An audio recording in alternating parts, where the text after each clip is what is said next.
lead dust in 2 Milwaukee public schools. That's according to a statement made yesterday by the Milwaukee Health Department. When the health department tested windowsills at 2 Milwaukee schools for lead dust in January, they found levels 14 times as high as federal safety thresholds. The tests were part of the department's regular follow-ups after 2 students were found to have lead poisoning in the last 3 months. Eduardo Galvan is the Milwaukee Public Schools interim superintendent. He says the district already reviews its buildings for lead annually, but that he'll work with the city to make changes to that process. Milwaukee's health department recommends that kids under 6 years old get lead screening tests every year. In weather, a mix of sunshine and clouds across the state today, with high temperatures in the 20s and 30s. Still windy, but not nearly as windy as yesterday. Clouds building throughout the night tonight with lows in the teens and 20s.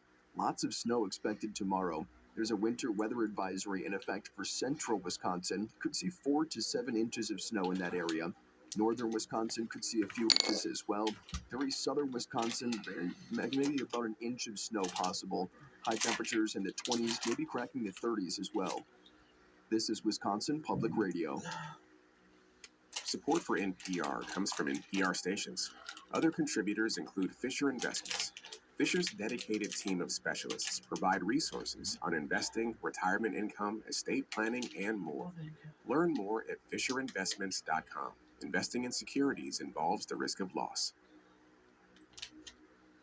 It's Morning Edition from NPR News. I'm Michelle Martin in Washington, D.C. I'm Amy Martinez in Los Angeles, California. Coming up, the debate over federal education policy flares up in Congress. We're going to start with a bird's eye view of President Trump's third week back in the White House. We have an opportunity to do something that could be phenomenal.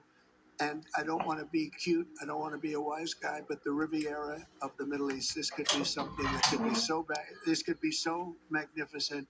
Besides the plan he revealed for Gaza, Trump is attempting to overhaul the federal workforce and end diversity, equity, and inclusion programs, and another thing or two or 10. Joining us now to talk about all this is NPR senior political editor and correspondent Domenico Montanaro. Domenico, good morning. Good morning, Michelle. Domenico, you have a new analysis on NPR.org this morning that breaks down by day everything that happened this week, and it's incredible just how much did happen. But I take it this is not random. I take it that this is a strategy. Yeah, I mean, it's by design. I mean, it's been a philosophy of Trump's and the people around him for years. Here's former Trump advisor Steve Bannon speaking to PBS's Frontline in 2019. All we have to do is flood the zone. Every day we hit them with 3 things. They'll bite on one, and we'll get all of our stuff done. Bang, bang, bang. These guys will never be able to recover. But we got to start with muzzle velocities. So that's the idea. Get it all out there as fast as possible so that some things maybe slide by. There's only so much the media can cover and the public can consume. And the first 3 weeks of the Trump presidency, the second term, have certainly lived up to that idea. Well, yeah, just to review, there have been dozens of executive orders and lots of cabinet appointees who are getting through, ready to carry, despite the fact that many of them are very controversial, and they're ready to carry out what Trump wants done. Mm-hmm. Yeah, I mean, he's getting his people in place. Even Robert F. Kennedy Jr., who's up for health secretary, and Tulsi Gabbard for director of national intelligence. They look like they're on their way to being confirmed to those positions, despite what have been bipartisan concerns. We also saw Pam Bondi confirmed for Attorney General just hours after she was sworn in. She set up a group to review the work related to the cases that were brought up against President Trump. We also saw Trump announce tariffs against Canada and Mexico and then immediately delay them a month. Yeah, 25% tariffs were supposed to go into effect on them this week, but Trump said he was delaying those to work out deals with them on immigration, fentanyl, and trade. 10% tariffs on China did go into effect, though. This whole thing, though, showed that this new way that the U.S. is going to be operating on the world stage under Trump, trying to get what he sees as the best deal in a short-term transactional way, even with allies.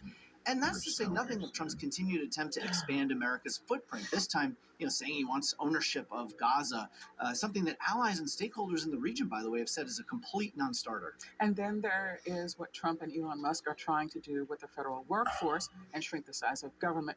What do we learn about Musk's efforts Yeah, it's been a real whirlwind here in DC. DOGE, this informal Department of Government Efficiency, has been at multiple agencies accessing records, including sensitive payment information at the Treasury Department. And there's this effort to get federal workers to resign by, quote, deferred resignation, essentially a buyout. Which a judge yesterday moved the deadline from yesterday at midnight to Monday. Right, and the administration has pushed very hard to shut down USAID, which is responsible for doling out about half of U.S. foreign aid. Finally, let me ask you about the administration's battle against DEI policies. What steps did it take this week? Yeah, Trump signed an executive order banning transgender athletes from participating in girls and women's sports. The NCAA said that it'll adjust to the order, but I want to play this exchange between Senator Dick Durbin, a Democrat from Illinois, and NCAA President Charlie Baker, who's a former Republican governor from Massachusetts, from a hearing earlier this month for some context. How many athletes are there in the United States in NCAA schools? 510,000. How many transgender athletes are you aware of? Less than 10. So Durbin went on to stress that number, less than 10 out of 510,000. Yet it's become in many ways a cultural touchstone of the 2024 campaign. There were other efforts this week, like photos of women and minorities at the National Cryptologic Museum that were covered up. Those were later removed after public outcry. It's really a push to systematically remove any idea that diversity and multiculturalism are good things in this country. Conservatives have long viewed the culture in the country as moving too far in a liberal direction, and they're certainly trying to change all of that now. That is NPR's Domenico Montanaro. Domenico, thank you. You're welcome. Thanks, Michelle. Some big companies are literally erasing diversity, equity, and inclusion, or DEI. GM, Pepsi, Disney, and others have scrubbed some or all of those words from their annual reports to investors. NPR business correspondent Maria Aspen is the first to report this. Maria, tell us what you found. Hey, good morning. So as you know, we've been seeing some big companies announcing for months that they're ending or changing their DEI programs. They include Walmart, Target, Amazon, and just this week, Google told employees that it's ending its hiring targets for underrepresented workers. But what I discovered this week is that many more big companies are backing away from the language of DEI without making a big announcement. I went digging into the new annual reports that companies have been publishing for their investors, and I compared them with what they were saying a year ago. And I found that this year, at least a dozen big companies have all deleted or softened the language they use to talk about diversity. These companies include GM, Intel, Disney, Pepsi, and Chipotle. Now, some of these companies wouldn't talk about these changes with me, so we don't know for sure why they've done this. We just know that they've stopped talking about DEI in public. But some of the companies did give me some clues. Ooh, all right. What did they tell you? Well, there's a lot going on, but a few of these companies referred specifically to President Trump's new executive orders ending DEI in the federal government. These orders also threaten to sanction private companies that are federal contractors that have what Trump called illegal DEI programs. And Google, for example, is a federal contractor. A spokesperson this week told me that Google is evaluating the changes required by Trump's executive orders, and Google, I should note, is one of NPR's funders. Another company I talked to was 3M. It's a conglomerate that makes Post-it notes and chemicals and a bunch of other stuff. It's also a federal contractor. 3M also deleted some references to diversity from its latest annual report, and a spokesperson specifically referred executive orders when he talked to me. Yeah, but not every company that's making these changes is a contractor. So what else is happening here? So bizarre. So Trump's executive orders are definitely adding to the pressure, but corporate America was already facing a lot of pressure from critics of DEI who say that it is itself discriminatory. The bigger picture here is just that big companies are pretty risk averse. I talked about this with Becky Baker, who's an employment lawyer with Finson and Elkins. She says that DEI was a really popular buzzword in corporate America 5 years ago, but now it's kind of politically toxic. We have seen companies start to decide that, the reward in doing so is not necessarily outweighed by the risk anymore. So she's not surprised by the changes all of these companies are making, and she's expecting us to see a lot more. So is this the end of DEI? Yes and no. There are still some companies that are standing by their promises to pursue diversity, equity, and inclusion, and they're still talking about it using those words. For example, Costco said in its most recent annual report that promoting DEI is part of taking care of its employees. And meanwhile, some of the people doing this work tell me that they hope that most companies are going to continue making their workplaces more inclusive for all employees, even if they're not using words and phrases like DEI. All right, that's NPR's Maria Aspen. Thanks a lot, Maria. Thank you. As we've been reporting, President Trump wants to close the U.S. Department of Education and help families pay for private schooling. Democrats are trying to figure out how to stop him. Earlier this week, the House Education Committee held its first meeting of this new congressional term, and as NPR's Corey Turner reports, the nation's partisan differences exploded into the open. The meeting was called the State of American Education, but the only thing lawmakers could agree on was that it's not good.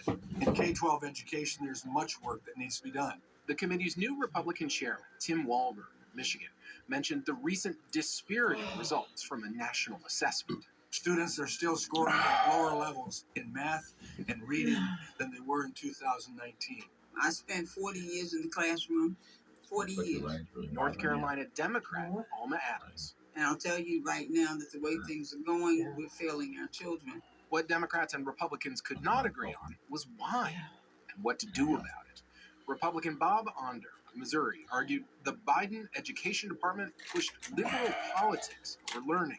Kids are learning about the 15 latest genders, but not how to do multiplication, division. The Education Department cannot dictate what's taught in classrooms, but under Biden, it did briefly expand protections for transgender students. Onder and several Republicans said they back Trump's efforts to dismantle the department. And I believe abolishing the Department of Education is definitely a big part of the solution. But Democrats are outraged. Mark Tucker, President Trump doesn't have the power to dramatically cut the department, let alone close it. Only Congress can do that.